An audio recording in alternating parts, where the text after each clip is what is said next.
Bienvenue à tous au Mondial de l'automobile avec cette question terrible qu'on est en train de se demander que va devenir l'automobile dans les années à venir, même si on a déjà une petite idée. Tout cela, évidemment, suscite des changements, des développements. On change de mentalité, on mobilise les uns et les autres, les pouvoirs publics également. Et nous tous pour accompagner l'automobile dans sa transition énergétique et j'allais dire peut-être même de modèle, puisqu'on ne conduira plus jamais les voitures que nous conduisons ou que nous avons conduit jusqu'à présent.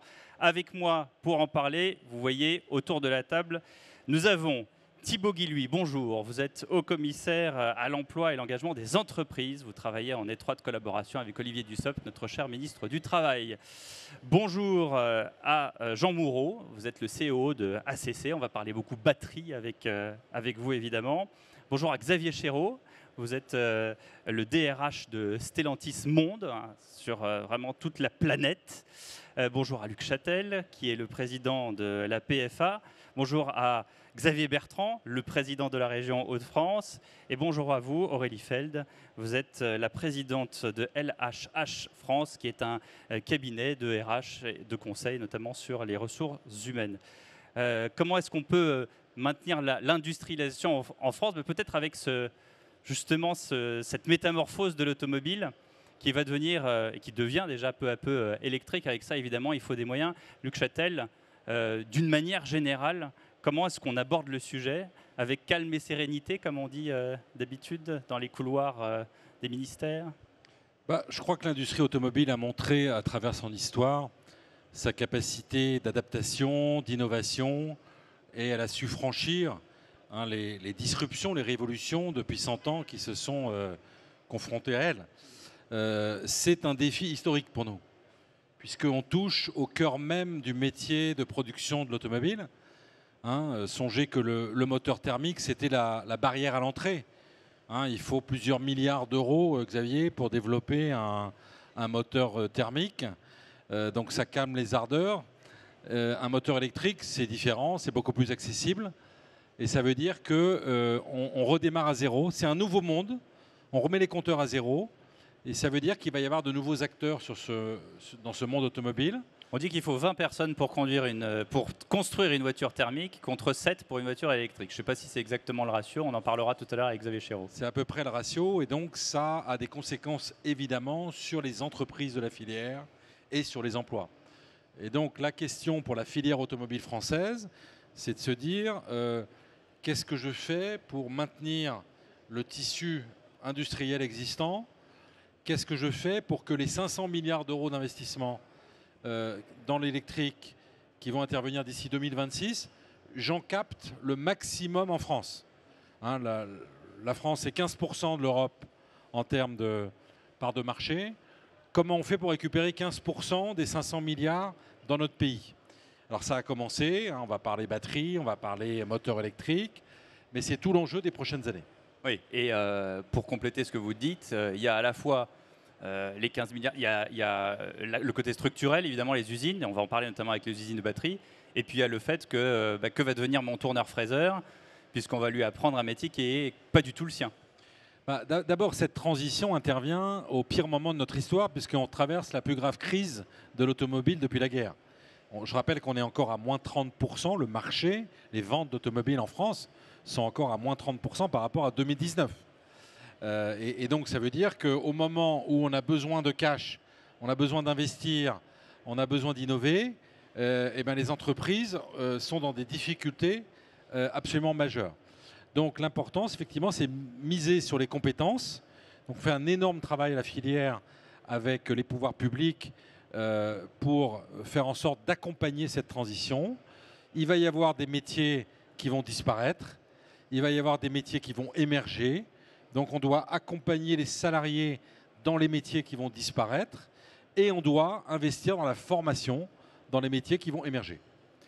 Xavier Chéreau, évidemment, beaucoup d'anticipation chez les constructeurs que vous êtes. Anticipation également, puisqu'on vient d'en parler en termes d'emploi. Effectivement, donc c'est une entreprise, ça a été très bien dit par Luc, en pleine mutation, pleine transformation. Et en tant que RH, et avec toutes mes équipes, l'ambition, c'est de préparer cette mutation et de créer les conditions de la réussite avec tous les partenaires. Bien évidemment, co-construire cette vision du futur avec les partenaires sociaux, mais aussi avec les partenaires publics, avec tous les acteurs, quels qu'ils soient, mais aussi dans nos territoires, avec la région, avec la filière, pour construire ces parcours. Et le maître mot, c'est la sécurisation. Sécurisation de l'ensemble de nos collaborateurs sur tous nos sites de production, mais au-delà de nos sites de production. Et ça, c'est l'enjeu qui est clé. L'enjeu, je pourrais le qualifier en 3 étapes majeures. Identifier, anticiper les compétences de demain, développer les compétences des collaborateurs et accompagner les collaborateurs. Alors pour ça, il y a une méthode. Il y a une méthode, on a construit sur la base de 15 filières et 100 métiers, avec l'ensemble de nos experts, des modules de formation, une vision des compétences de demain. Fort de cela, on a mis en place des observatoires des métiers avec les partenaires sociaux pour donner à chacun d'entre nous la vision du futur. Est-ce que mon métier est à risque? Est-ce que mon métier n'est pas à risque? Et donc l'objectif, c'est de se mettre dans une logique d'entreprise apprenante tout au long de sa vie professionnelle. Donc il y a un changement de mindset à avoir et on va développer l'employabilité des collaborateurs. Et ça, c'est tout à fait fondamental. Oui, quand Luc Châtel parlait de destruction d'emplois, c'est plus de la métamorphose, c'est aucunement négatif. C'est-à-dire qu'il y a des emplois qui, fatalement, ne seront plus des emplois de demain et qui seront remplacés par, justement, des emplois nouveaux. Absolument. Et donc l'objectif, c'est l'anticipation. L'anticipation, définir des parcours de formation, financer ces mêmes parcours de formation, bien évidemment. Et on verra des exemples très concrets sur ACC. Mais pour autant, on l'a fait sur l'ensemble des métiers. Je vais vous donner 2 exemples majeurs. Sur le développement, l'étape numéro 2, après avoir identifié les compétences, on développe. On a mis en place des académies. Je vais vous citer 2 exemples très rapides. L'académie software, l'ambition, former 4500 ingénieurs. 2 tiers de formation, 1 tiers de recrutement.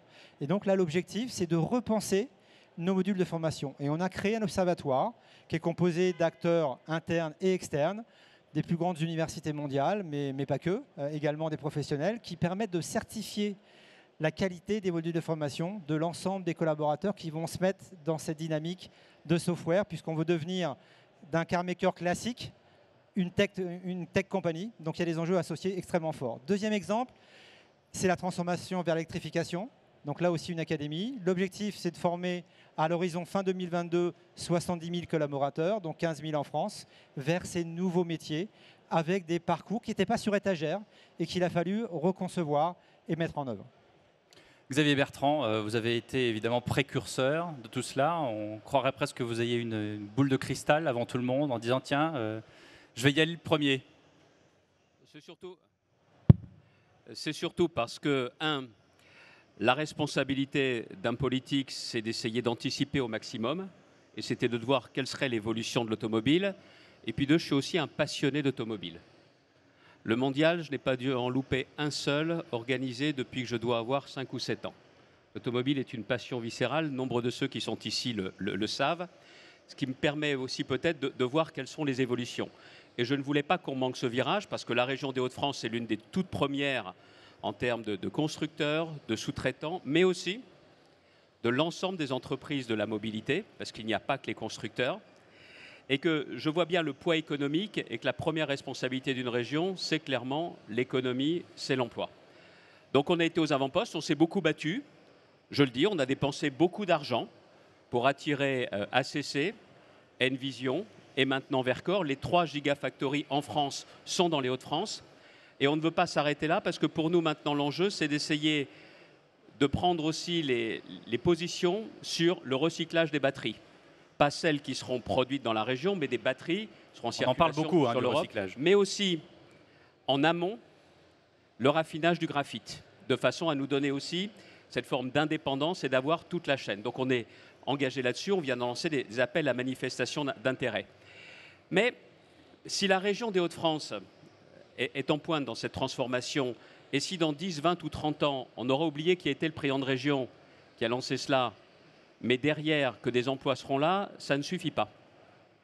Parce que la partie qui est en train de se jouer aujourd'hui est une partie qui dépasse la région des Hauts-de-France, c'est une partie qui dépasse également notre seule nation, et cette partie, on est en train de la perdre parce qu'on ne mène pas le combat. Mais il y a un effet contagion, il y a aussi, vous avez réussi à faire des émules dans d'autres régions. Oui, mais ce n'est pas suffisant. On le voit avec ce mondial.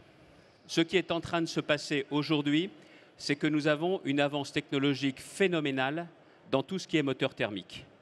Un choix a été fait au niveau européen, 2035, fin de partie, on passe à l'électrique. À titre personnel, je pensais que quelques années de plus nous auraient permis de mieux accompagner la transition dans toutes les régions de France et pas seulement dans la mienne.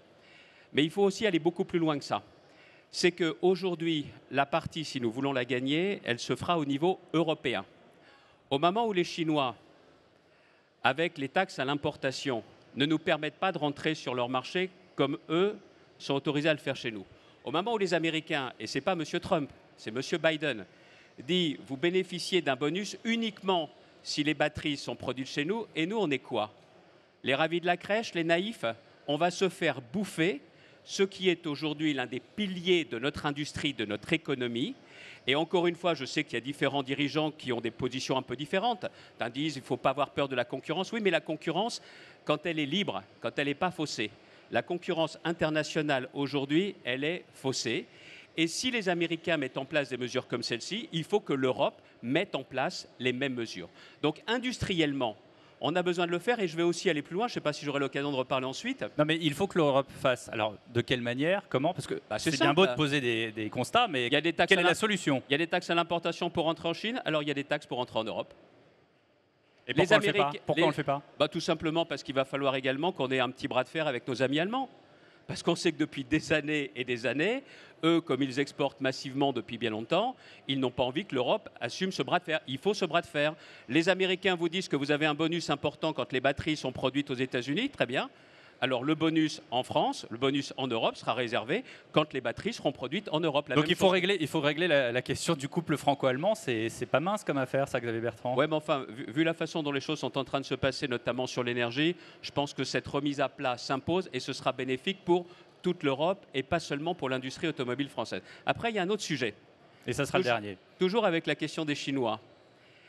C'est qu'il ne faut pas non plus qu'on se tire une balle dans le pied sur la question de la distribution. Alors peut-être que parce que je suis assez âgé, 58 ans l'an prochain, que moi je ne suis pas de ceux qui sont sur la bascule vers le tout digital, le tout Internet. Nous avons aujourd'hui des réseaux de distribution et il y a nombre de professionnels de l'automobile qui gravitent autour de la voiture. Il y a deux choses.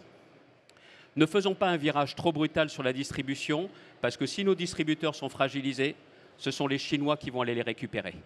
Et les Chinois, avec leurs nouveaux produits, leurs nouvelles voitures, ont besoin d'un véritable savoir-faire qui existe chez nous, ce sont nos distributeurs. Vous pensez que les Chinois vont aller vers les réseaux de distribution? Je peux vous dire que si nous on les laisse tomber, ils vont les prendre.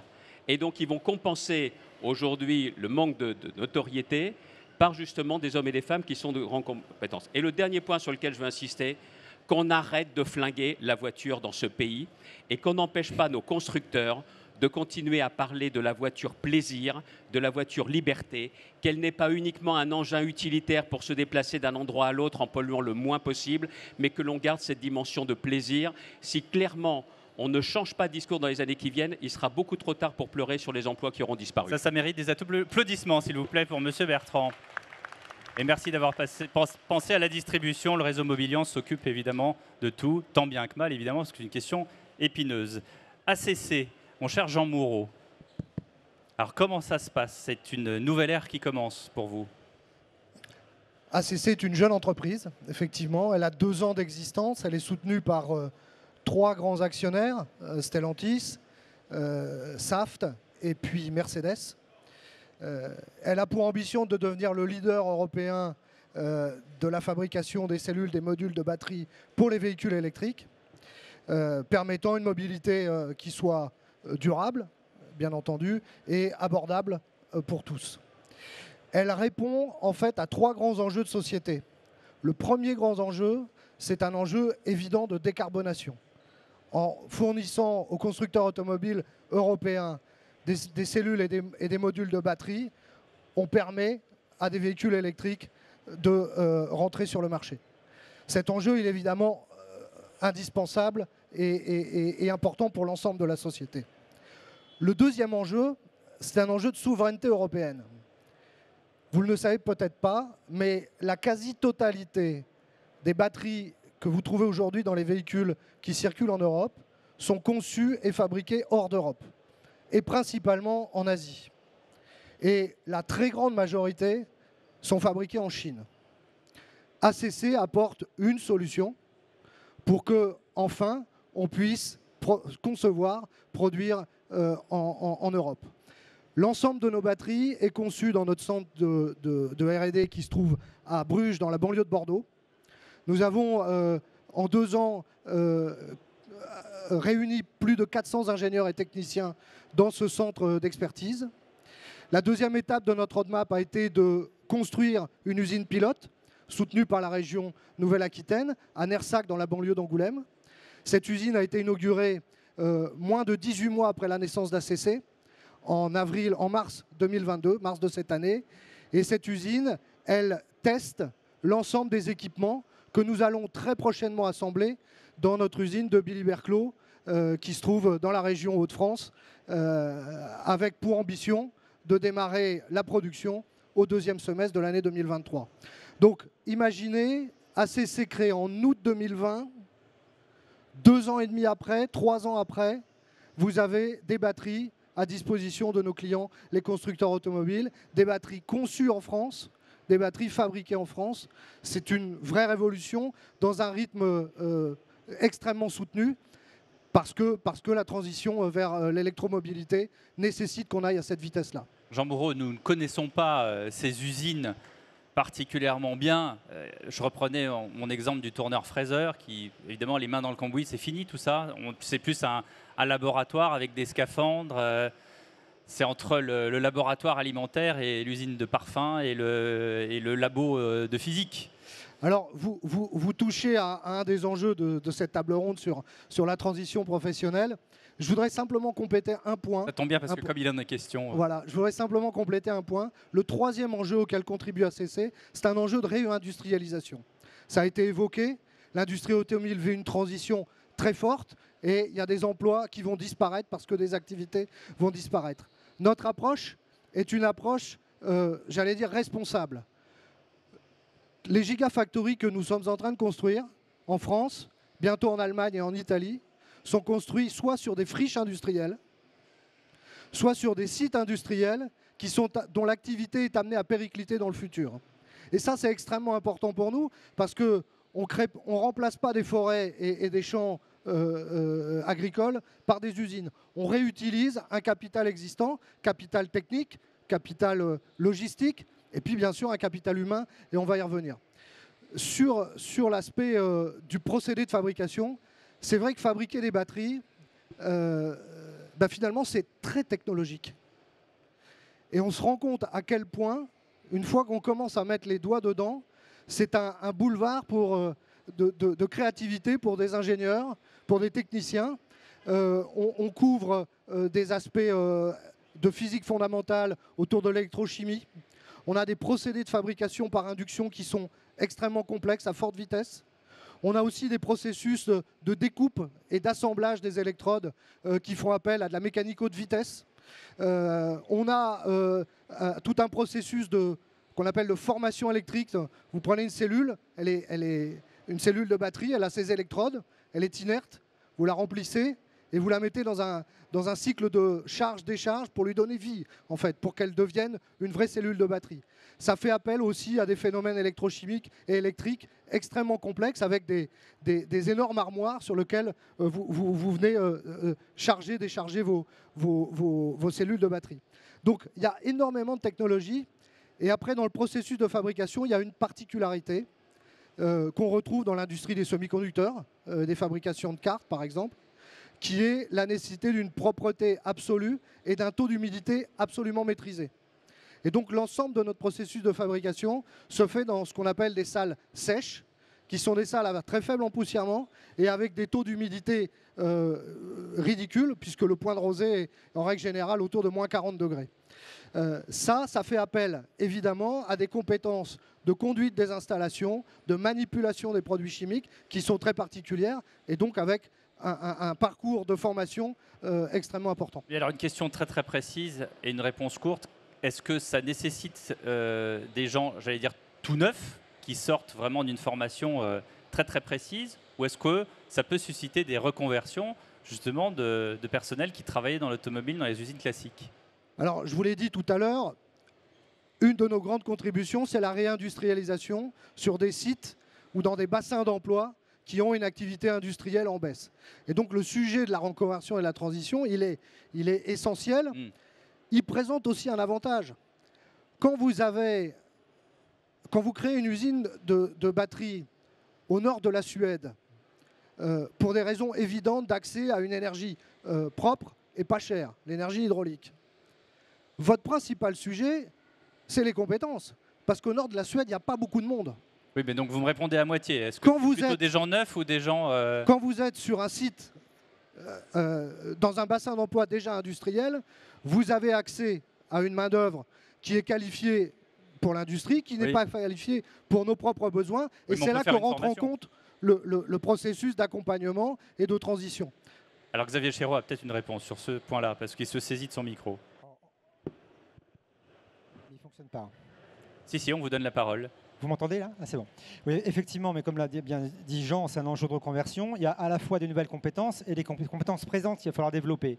Et le point essentiel, puisqu'on parle de transformation et transition, là on est sur une transformation totale d'un site, où à terme, l'ambition est de pouvoir permettre à 600 collaborateurs de ce site d'aller vers cette nouvelle technologie, fort d'un processus de formation. Et donc là, on a défini une première étape avec de nombreux acteurs, avec LHH, avec l'UMM, avec la région, pour certifier le niveau de compétences actuel et de définir le gap pour aller chercher le niveau de compétences recherché. Et donc là, on a défini les parcours. Et donc là, on est véritablement sur des compétences présentes et on est bien sur cette transition et cette sécurisation des parcours de l'ensemble des collaborateurs présents dans ce site, dans ce territoire d'implantation. Bon, merci beaucoup pour avoir répondu à la place de Jean Bourreau. Thomas Guilluy, comment est-ce que le gouvernement accompagne justement ces questions de reconversion dont il est question précisément? Déjà, reconversion de prénom, moi c'est Thibaut. Qu'est-ce que je vous ai dit quoi? Thomas, c'est pas grave. Non, mais vous avez peut-être une tête de Thomas, c'est pour ça. Voilà. Non, mais Thibaut Guilluy, très bien. Voilà. Et les reconversions, et d'ailleurs Luc Châtel l'a rappelé, il y a quand même un enjeu vraiment de compétences, de formation et puis d'emploi. Là, dans le territoire dont on parle, dans les Hauts-de-France, il y a effectivement un réinvestissement, un réarmement sur la filière automobile avec les batteries, mais aussi la fabrication aussi des véhicules.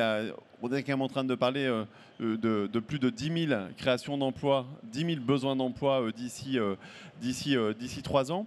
Et donc la reconversion, elle peut se faire avec les salariés. Donc là, on accompagne, nous, avec des programmes comme Transition collective, je crois, auquel vous faites appel pour accompagner finalement des salariés d'entreprises d'un métier à un autre et de prendre en charge la formation.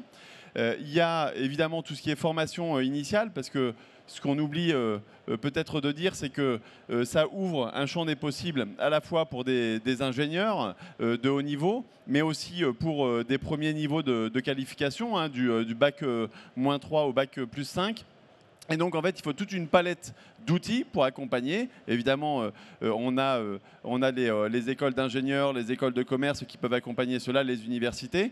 Mais c'est aussi de faire les formations de premier niveau avec les préparations opérationnelles à l'emploi, avec l'apprentissage. Le gouvernement a très fortement investi dans l'apprentissage et le secteur de l'automobile, amont et aval d'ailleurs. Avec l'alternance aussi. A su exactement s'emparer de ce plan-là. Enfin, moi, j'ai eu le plaisir d'animer le plan Un jeune, une solution pendant 2 ans. On est passé de moins de 300 000 apprentis à plus de 730 000 l'année dernière. Tout ça, c'est des compétences en fait qu'on prépare à cela. Et puis, des apprentis qui ensuite deviennent des ouvriers, parce que sinon, il n'y a pas de perspective. Exactement. Et ensuite, ce qu'il faut, c'est aussi mettre de la fluidité pour qu'on puisse démarrer en apprentissage et puis passer ensuite d'un CAP, un BEP, un BTS, un master. Et donc, c'est aussi évidemment à ça que l'on travaille. Et puis enfin, il y a quand même les notions d'investissement de temps en temps quand il y a une accélération. En fait, parce que là, vous êtes confronté quand même à des enjeux de transition. Quand on démarre 3 usines en 2023, en 2024, en 2025, là, il faut que collectivement, on mette un peu le paquet, si je peux me permettre, pour à la fois l'enjeu d'attractivité de sourcing de candidats. C'est quand même le secteur de la batterie sur les Hauts-de-France. C'est quand même le 3e secteur qui a le plus de difficultés de recrutement, en termes de tension. Compte tenu de la dynamique aussi, c'est une bonne nouvelle. Hein. Il y a une dynamique d'emploi qui est très bonne. Mais maintenant, on a un enjeu, et c'est tout l'enjeu de France Travail, que de faciliter et d'accompagner beaucoup mieux les filières, les entreprises à trouver les bons candidats et les former, et fabriquer la compétence, l'entreprise avec le secteur de la formation, et le gouvernement investit assez massivement, je crois, dans ce domaine. Luc Châtel, vous vouliez rajouter quelque chose? Non, pour prolonger, ce qui est le paradoxe de notre industrie, c'est que nous avons perdu 50 000 emplois ces 5 dernières années. On est passé de 400 000 dans l'industrie à 350 000, 12 000 l'année dernière. Nous allons malheureusement continuer cette pente, puisque les travaux de l'Observatoire de la métallurgie que nous avons menés avec eux, avec les organisations syndicales, montrent qu'on doit avoir une baisse d'environ 65 000 emplois dans les 5 ans. Mais en parallèle, nous avons des besoins de recrutement considérables. Si vous voulez, songez que cette année, il y a eu 75 000, en 2022, 75 000 intentions de recrutement dans la filière automobile.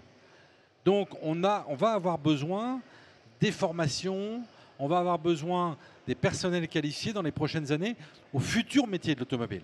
Et donc ce sont des investissements considérables que la filière réalise avec les pouvoirs publics, avec l'État via le programme d'investissement d'avenir, avec les régions. Moi je salue le travail que fait Xavier Bertrand dans les Hauts-de-France, et donc avec toutes les grandes régions automobiles, ce qui nous permet d'ouvrir des campus, des métiers, des qualifications. Je suis très intéressé par la réforme de ce domaine que je connais bien, du lycée professionnel, qui je pense doit nous permettre aussi de traiter le sujet de la formation initiale. Mais vraiment, le message à faire passer, c'est que l'emploi dans l'automobile a un avenir. Et on va avoir besoin plus que jamais de compétences sur les nouveaux métiers. Et il va falloir que le message passe aussi et intéresser ces gens. On va en parler dans un instant avec Aurélie Feld. Mais d'abord, Thibaut Guilluy voulait rajouter quelque chose par rapport peut-être à ce lycée? Non mais oui, par rapport à la réforme du lycée professionnel, effectivement, le fait de lier, en fait, hein, c'est un ministère finalement qui est porté à la fois par l'éducation et par le travail. Et je pense que ça, c'est quand même assez symbolique et assez important de la liaison qu'il faut faire si on a envie d'attirer dans l'industrie, puisqu'on a quand même aussi une image finalement encore trop dégradée des métiers dans l'industrie, alors qu'ils se sont complètement aussi renouvelés, que ça sert aussi la transition écologique et ça contribue à l'accélération. Et donc, ce qu'on est en train de faire dans les lycées professionnels et la liaison avec le monde du travail, c'est aussi de mettre un lien plus fort entre l'entreprise et puis toute la jeunesse. Et c'est très important de développer les immersions dans les entreprises, de connecter en fait le monde de l'entreprise avec le monde de l'éducation, de manière à créer les vocations aujourd'hui pour pouvoir venir nourrir les projets de transformation de demain. Est-ce que d'une manière générale, le message passe? Est-ce que les jeunes disent oui, je vais travailler dans l'automobile? Le message passe, puisque en tout cas les jeunes ont... Parce qu'avant, on voulait travailler dans l'automobile parce que ça faisait vroom vroom. Et puis généralement, parfois c'était rouge avec un cheval cabré dessus, oui, donc ça faisait rêver. Aujourd'hui, ça fait bzzz, et puis ça fait peut-être un jour en marque blanche. Donc, mais je pense que ça, je ne veux pas passer Xavier Chéreau, ouais. Non, mais c'est un sujet... C'est un sujet à travailler, je pense, avec l'ensemble de la filière, mais il y a peut-être le vroom vroom, mais vous voyez bien qu'il y a aussi l'enjeu écologique et de transition écologique, c'est quelque chose qui touche quand même énormément les jeunes et qui les touche énormément. On n'a pas parlé aussi de toute la filière de l'économie circulaire, du recyclage là-dessus. Et donc ça, c'est des sujets aussi qui parlent à la jeunesse. Je pense qu'il faut, au contraire, aller à son devant, et quand on y va, en tout cas, elle répond présent. Aurélie Feld, justement, comment, puisqu'on parle de tous ces jeunes, on parle de reconversion, on parle d'apprentissage, on parle d'alternance, par où on commence d'ailleurs? Alors on va commencer par peut-être revenir sur les fondamentaux de notre métier, qui est d'accompagner les entreprises et d'accompagner aussi les salariés et même plus largement les actifs. Et pour ça, on fait plusieurs choses. La première, c'est qu'on aide les entreprises à anticiper et on travaille avec elles dans la durée pour leur permettre d'anticiper leur grande transformation. Et puis on travaille aussi à l'échelle des bassins territoriaux, des bassins d'emploi, parce qu'on pense que la bataille de l'emploi, de la reconversion, c'est là qu'elle se gagne. Donc on travaille en lien avec l'UIMM, avec la région, avec les acteurs publics et privés, avec tous les acteurs du territoire. Donc ça veut dire que c'est plus profitable de travailler directement avec les collectivités locales plutôt qu'avec l'État au niveau central? Non, ça veut dire que pour que ce soit vraiment impactant, il faut travailler avec tous les acteurs, mais au niveau du bassin. Donc pas de façon trop macro en fait. Parce qu'on le sait très bien, les aires de mobilité géographique des Français sont très limitées. Et donc si on veut accompagner un actif d'un métier vers un autre, il faut qu'on le prenne là où il est, et il faut aussi qu'on lui trouve un débouché là où il est ou pas trop loin de là où il est. C'est pour ça que je dis que le bassin, c'est vraiment capital.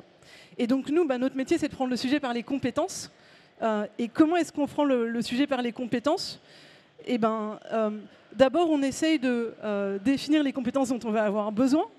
Ensuite, on essaye de trouver des formations, de monter des formations, de faire de l'ingénierie de formation pour avoir des parcours de formation à mettre à disposition des gens qui pourraient avoir envie d'exercer ces nouveaux métiers et de se former à ces nouvelles compétences. Et puis, évidemment, on a tout un travail à faire avec les autres acteurs du territoire autour de l'attractivité.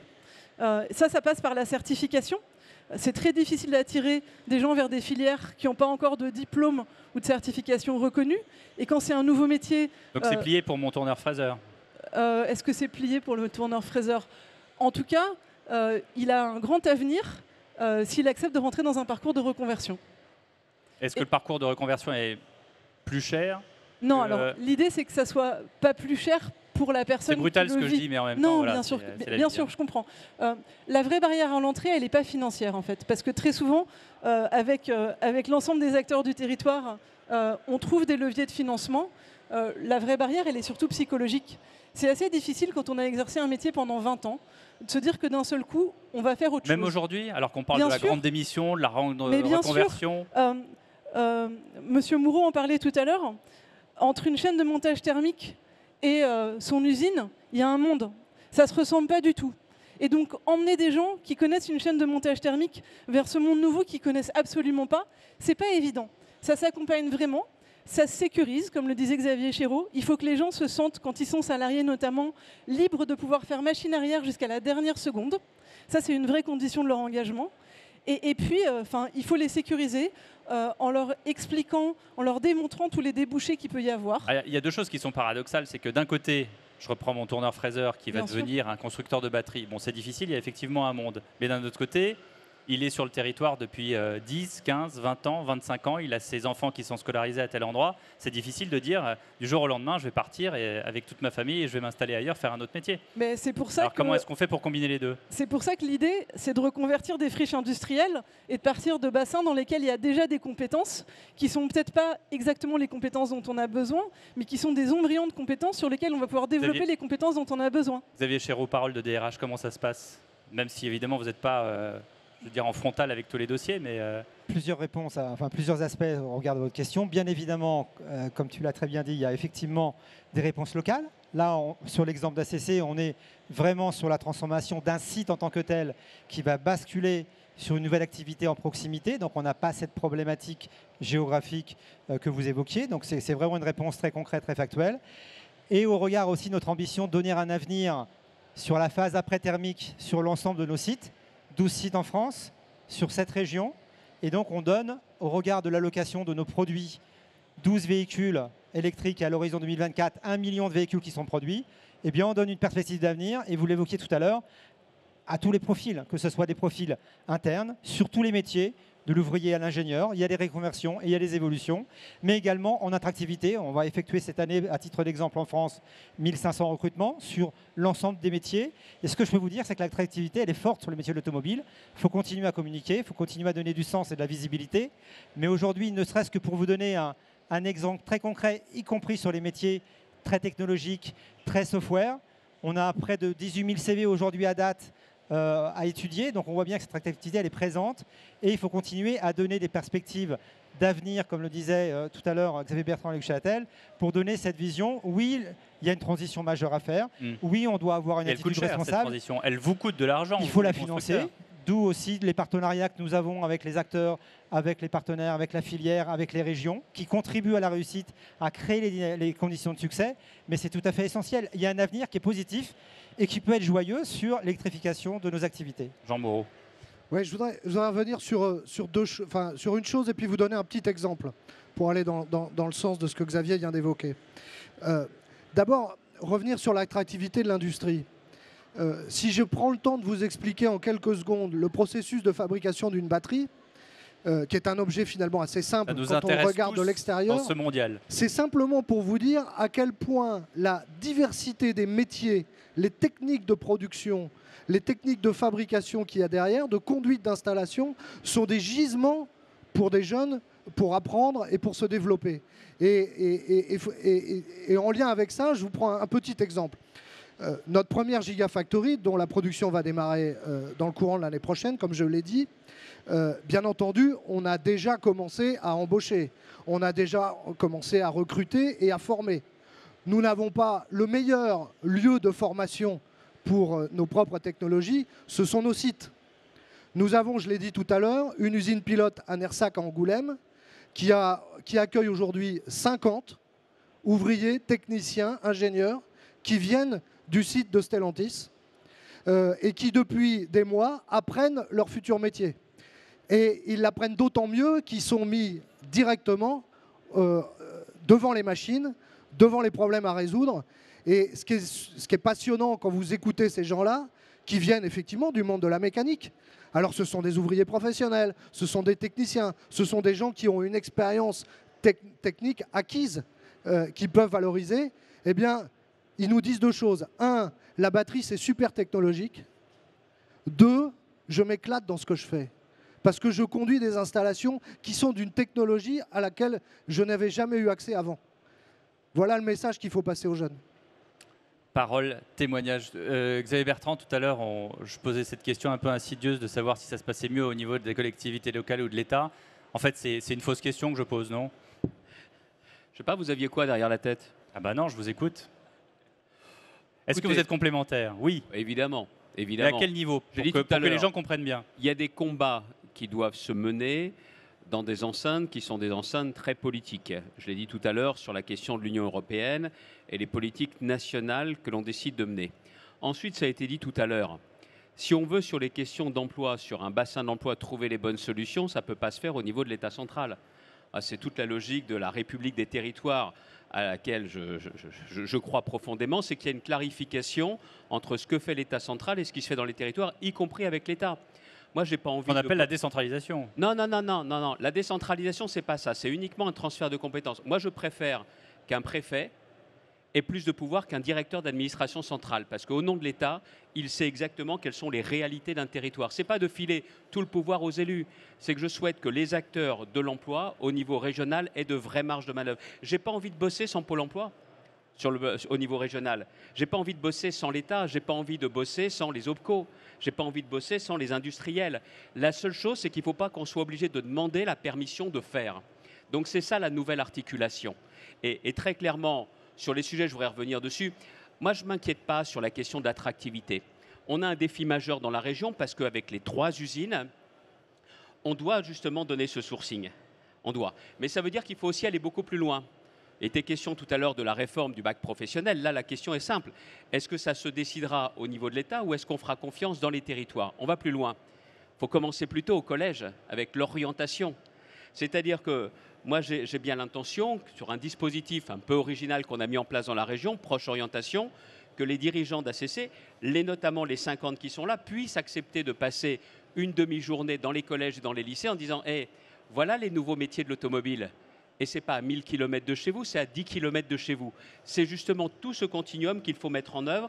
Je suis très confiant pour qu'on puisse réussir à le faire, mais ce maillage-là, ce n'est pas la chose la plus compliquée. Réponse de l'État. Le véritable sujet, c'est de se battre pour que l'on ait des perspectives et pas seulement dans les Hauts-de-France. Thibaut, Guy-lui. Bon, moi, avant d'être l'État, j'étais entrepreneur pendant une vingtaine d'années. Et donc, évidemment, moi, ce qui m'intéresse, c'est l'efficacité. Et là où je rejoins ce que vient de dire Xavier Bertrand, c'est qu'il y a de toute façon une certaine complexité. Parce que pour pouvoir réussir à reconvertir, il faut identifier les personnes. Et puis il y en a, ça peut être des jeunes dans les lycées professionnels, d'autres qui sont à Pôle emploi. Il y en a qui sont salariés qu'il va falloir accompagner à la reconversion. Et donc ce qui est compliqué, c'est qu'il faut pouvoir toucher tous ces gens-là sur un territoire. Ensuite, il faut pouvoir leur apporter des solutions on a parlé de formation. Mais la formation n'est pas la même pour un bac plus 5 ou pour un bac moins 3. Il y a des formations courtes, il y a des formations longues. Et donc tout cela... Formation chère et moins chère. Voilà, et d'ailleurs... on revient toujours à l'argent. Hein. Sans être forcément exhaustif, parce que ça serait impossible de le faire. Et oui, il faut les OPCO, oui, il faut Pôle emploi, et puis derrière même Pôle emploi, il y a tout un tas d'autres acteurs. Simplement, c'est sédimenter à travers les années tout un tas de compétences, tout un tas d'acteurs, et ça devient à un moment donné une jungle, un maquis dans lequel, très franchement, ça devient absolument impossible pour le demandeur d'emploi de s'y retrouver, et pour l'entreprise, là quand je parle d'entreprise, je parle de la TPE, de la PME, celle qui n'a pas forcément toute une organisation RH ou etc., de pouvoir aller au but. Et donc, effectivement, la réforme de France Travail que m'a demandé de préfigurer Olivier Dussopt, elle va partir effectivement des territoires. Je pense qu'il y a une inversion en fait, de la gouvernance à organiser. Le bassin d'emploi, le bassin de vie, c'est quand même là où tout se passe. Et pourtant, c'est quand même plutôt un impensé des politiques publiques d'emploi depuis de très nombreuses années. Donc là, je rejoins complètement le point de vue du président de région là-dessus. Donc ça, c'est ce bloc-là. Et seulement par subsidiarité, le département, la région, parce que je pense que la région a un rôle évidemment d'articulation sur typiquement le développement économique et la stratégie automobile de la région ne va pas se penser forcément au niveau de Billy Berclos. Et donc ça, c'est très bien qu'il y ait des espaces pour ça, mais seulement par subsidiarité. Et l'État est là pour être un facilitateur. Et pour ça, c'est sûr qu'il y a aussi une transformation assez profonde, culturelle, organisationnelle de l'État, pour passer d'un État qui finalement prescrit la manière dont il faut faire les choses dans les territoires, un État facilitateur. Je retiens le mot de facilitateur. Luc Châtel. Oui, la question de l'emploi, de la formation, des compétences est un sujet complexe parce qu'il fait intervenir à la fois des acteurs privés et des acteurs publics. Et il faut à la fois être capable de définir des lignes de force de moyen long terme, mais en même temps de s'adapter en temps réel à l'évolution des métiers, donc des besoins des entreprises. Donc il faut travailler à deux niveaux. Nous avons un comité stratégique de filière qui réunit tous les acteurs. Moi, je préside le comité stratégique de la filière automobile où il y a à la fois l'industrie et les services, où il y a à la fois l'État et les régions, et où il y a à la fois les représentants des entreprises et des salariés. Ce comité stratégique de filière, il définit l'évolution de la filière automobile à 5 ans. C'est le contrat de filière. Dans ce contrat, il y a un volet emploi, compétences, formation. Ensuite, à partir de ces lignes directrices, on adapte au cas, par région et par entreprise, les besoins qu'on affine et on va chercher les financements dans le cadre des poches, des enveloppes débloquées du contrat de filière. On va les chercher pour chacun des projets. C'est comme ça que ça fonctionne. On n'a pas parlé beaucoup de l'adaptation au niveau automobile, d'ailleurs, cher Xavier Chéreau, parce qu'effectivement, il y a eu l'adaptation au niveau emploi, ça on en a beaucoup parlé. Après, il y a aussi les usines elles-mêmes, les usines des 14 marques de Stellantis. Comment est-ce qu'on a adapté aussi de ce côté-là? C'est-à-dire qu'on a pris le métronome dans l'autre sens en se disant que ça allait arriver et donc et on continue d'adapter. Absolument. Donc le maître mot, c'est l'anticipation, avec les investissements associés, bien évidemment, et puis assurer cette transition d'un monde thermique à un monde électrique, et donc d'avoir des plans de performance sur chaque établissement, parce que seule la performance protège au final. Si on veut être pérenne dans nos activités, il faut que nos sites soient performants. Donc il faut travailler sur la productivité, il faut travailler sur l'ensemble des sujets pour acquérir ce bon niveau de performance et de qualité qui permettra d'installer l'ensemble de ces nouvelles activités dans toutes nos installations françaises et partout dans le monde. Et est-ce qu'avec l'expérience dans le monde automobile que vous avez, vous Xavier Chéreau, vous pensiez que ces 5-6 dernières années iraient à cette vitesse-là? Très sincèrement et personnellement, non. C'est une révolution, c'est une transition qui se fait à marche cadencée. Nous avons anticipé dans l'ensemble de nos métiers, ce qui nous permet d'avoir là aussi un avantage compétitif. Et fort des talents de l'entreprise, l'objectif c'est une compétition et c'est au final c'est d'être les meilleurs et d'aller chercher, grâce aux compétences de nos collaboratrices et collaborateurs, les challenges que nous sommes assignés pour être au final l'entreprise qui va proposer à ses clients les meilleurs produits. Luc Châtel. Oui. On vit dans l'avant-hier, c'est pour avant-hier, comme on dit. Jamais nous n'aurions pensé aller aussi vite. Le contrat de filière que j'évoquais à l'instant, il a été signé en 2018. Il prévoyait de multiplier par 5 en 5 ans le nombre de véhicules électriques. On a 1 an d'avance sur le contrat. Regardez les modèles qu'exposent les constructeurs aujourd'hui. Il y a 4 ans, il y avait peu de modèles électriques. Aujourd'hui, les modèles électriques dans le catalogue des constructeurs ont été multipliés par 5. Donc il y a une accélération le prix dont on ne pensait pas, qu'elle serait possible. Les gigafactories, les 3 gigafactories, elles ont été lancées il y a 2 ans. Et nous aurons les premières batteries d'ACC dans 2 ans. Donc cette industrie qui était perçue comme une industrie avec une grande inertie et autres, elle a une capacité d'adaptation, une agilité assez extraordinaire. Oui, même si ça coûte plus cher. Xavier Bertrand. Il y a un sujet que vous évoquez, je voudrais saisir la perche que vous tendez. L'automobile, la voiture, c'est lié à notre modèle de société. Je pense qu'il faut bien comprendre ça. La voiture fait vraiment partie intégrante de ce qu'est la France et la société française. Elle fait partie des familles françaises. Bien sûr, voilà. Bien sûr. Et il faut bien voir, je le dis, je pense que les choses devront bouger sur les fameux ZFE. Personne n'a pris conscience de ce que cela voulait dire pour des millions de Français à qui on a dit à une époque, achetez du diesel, filtre à particules, il n'y a pas de problème. Et aujourd'hui, vous êtes devenus des pollueurs, vous ne rentrerez pas dans le cœur des villes. Ça ne va pas se passer aussi facilement que cela. Autre sujet, on l'a vu notamment avec les questions du carburant. On peut nous dire tout ce que l'on veut, c'est un besoin essentiel. Et pour beaucoup, je me rappelle notamment, on était en 2018, avant la crise des Gilets jaunes, le président de la République vient pour l'itinérance mémorielle. Un maire lui dit, Monsieur le Président, le métro chez nous, c'est la voiture. Et c'est la voiture diesel encore. Et on a 40 millions de véhicules qui circulent aujourd'hui. Je ne parle pas des véhicules neufs achetés chaque année, je parle de ceux qui circulent. Donc c'est partie intégrante. Et si vous voulez réussir ces transitions, il faut bien prendre en compte la question des classes moyennes et des catégories populaires de notre pays. Elles doivent pouvoir continuer à se former pour avoir un métier, c'est notre responsabilité, mais vous l'avez dit aussi, il faut qu'elles puissent se payer ces nouveaux véhicules. Et c'est parce que si elles ne peut-être pas peuvent avec le leasing social qu'on y arrivera. Se payer ces nouveaux véhicules, parce que je n'ai pas envie qu'ils se tournent. Tout à l'heure, je suis allé voir sur les stands, et le mondial a cet avantage de mettre en la lumière sur ce qui est en train de se produire. Quand vous voyez le prix de certains véhicules assez loin d'ici, vous voyez ce que je veux dire, eh bien dans ces cas-là, je ne veux pas qu'ils se tournent vers ces véhicules en priorité parce qu'ils sont accessibles. D'où, encore une fois, le fait de revenir à ce qui est une sorte, pas de micro-sujet, mais de sujets planétaires. Encore une fois, c'est la question du prix de revient et du coût. Et là, on touche à tout, on touche à la formation, on touche à notre fiscalité, on touche également à cette question de l'énergie. Et je le dis, cette transition est là, elle s'impose. On n'est pas obligé de se compliquer la tâche et on doit en permanence avoir en tête ceux qui travailleront pour l'automobile, ceux qui ont besoin de l'automobile et que celles et ceux qui ont besoin de se payer une voiture, que ça reste accessible. Si on ne réunit pas ces conditions, là on aura un drame économique et social et politique. Thibaut Guilluy, haut commissaire à l'emploi et l'engagement des entreprises. Il y a aussi l'enjeu de la réindustrialisation, en fait, de la relocalisation. C'est intéressant d'ailleurs dans les modèles électriques qui se développent sur la région de France, et vous le mentionnez, je crois que c'est 3% des batteries qui sont fabriquées en France aujourd'hui, comment on passe à 25%, et derrière c'est du coup l'usine de batterie et l'usine d'assemblage qui est l'une à côté de l'autre. Ça a un impact en termes de transition écologique.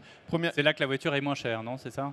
C'est un peu vite, mais... Non, mais la deuxième chose, c'est qu'effectivement, de raisonner en filière, en écosystème, c'est aussi source après d'ailleurs de performance économique, logistique, mais aussi sociale. Parce qu'en fait, il y a une culture industrielle à redévelopper. Je pense qu'on l'a quand même longtemps abandonnée dans le pays. Il faut qu'on aille la reconquérir. Et il faut que ça se fasse à tous les niveaux. Et quand on parle de la compétitivité, moi, il y a un sujet, je sais que la PFA et Peugeot est assez sensible aussi à ce sujet-là. Moi, je défends le modèle de relocalisation inclusive. Vous avez encore beaucoup de personnes qui ne travaillent pas. Et d'ailleurs, de nombreuses personnes, compte tenu de leur situation de handicap, par exemple, qui peuvent avoir des difficultés d'accès à l'emploi. Eh bien, aujourd'hui, en fait, on a des politiques sociales d'activation où on va financer des aides, on va financer des indemnités. Plutôt que de faire cela, eh bien, nous, on accompagne, on a envie d'accompagner de plus en plus les industriels à relocaliser des activités des composantes de leur process qu'ils ont eu tendance à externaliser un petit peu partout à l'étranger. Je pense par exemple au câblage électrique. Le câblage électrique, c'est quelque chose qui va se développer très fortement. Aujourd'hui, c'est seulement 1,5 à 2% de l'approvisionnement des câblages électriques qui est fait en France par des entreprises qui recrutent quasi exclusivement des personnes en situation de handicap. Eh bien, comment, ensemble, on passe de 2 à 5 à 10 à 20% en travaillant justement sur cette compétitivité coût, recréer de l'emploi, et puis face aux crises, on rendra, je pense, la filière automobile plus résiliente si elle est capable de produire à proximité de ses usines. Il nous reste quelques minutes. Luc Chatel voulait juste ajouter... pour rebondir, après ces messes basses faut bien avec être Xavier conscient, Bertrand. Xavier Bertrand l'évoquait tout à l'heure, la décision européenne du mois de juillet, c'est un abandon de souveraineté. C'est-à-dire que la filière automobile européenne maîtrise parfaitement toute la chaîne de valeur du moteur thermique. La France a inventé l'automobile, elle a aujourd'hui les meilleurs produits de fabrication de moteurs diesel de petites cylindrées. On décide d'abandonner cette technologie et d'en choisir une dont nous ne maîtrisons pas toute la chaîne de valeur. Donc le défi, c'est quoi? C'est de reconquérir dans les meilleurs délais cette souveraineté. Et ça passe par des investissements absolument massifs sur toutes les parties de la chaîne de valeur qu'on ne maîtrise pas, la batterie, l'amont, ce qui a été évoqué tout à l'heure, très important, encore plus important sans doute, c'est le fléchage, le sourcing des métaux et leur transformation, le raffinage. Dans le rapport Varin, il y a un projet à Dunkerque qui est très important pour toute la filière automobile. Et ces investissements, évidemment, ils passent par, en parallèle, des investissements dans les compétences. Voilà. Donc il y a un enjeu, et c'est pour ça que ça va s'accélérer, parce qu'il faut rattraper, regagner, reconquérir la souveraineté qu'on est en train d'abandonner sur le moteur thermique. Xavier Chéreau, là-dessus. Ce que je voudrais, c'est envoyer un message, de mon point de vue, extrêmement positif au regard de ce qui a été annoncé par mon président lundi dernier, avec l'allocation de 3 nouveaux véhicules de la marque Peugeot à Mulhouse, qui viennent compléter les autres, et au final 12 véhicules. Qu'est-ce que ça veut dire? Ça veut dire qu'il y a un avenir pour l'industrie française, et avec une volonté de localisation, d'intégration verticale de nos activités d'électrification, et pouvoir éviter tous les travers et tous les risques qu'on évoquait. Ce que je voudrais envoyer, c'est un message positif, On veut demeurer ce premier leader de la vente de véhicules électriques à terme en France, et donc promouvoir et sécuriser nos emplois pour nos collaborateurs et les futures générations.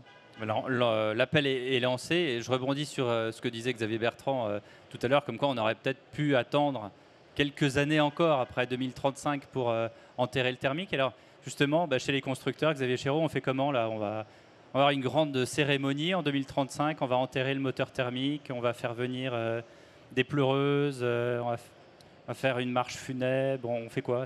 Alors ce que je voudrais vous envoyer... Il y aura la dernière voiture thermique sortie d'usine, tous les journalistes vont être appelés sur place. Un petit peu inverse, si je peux me permettre, c'est un message extrêmement positif. Dans chaque situation de transition, de crise, il y a des opportunités.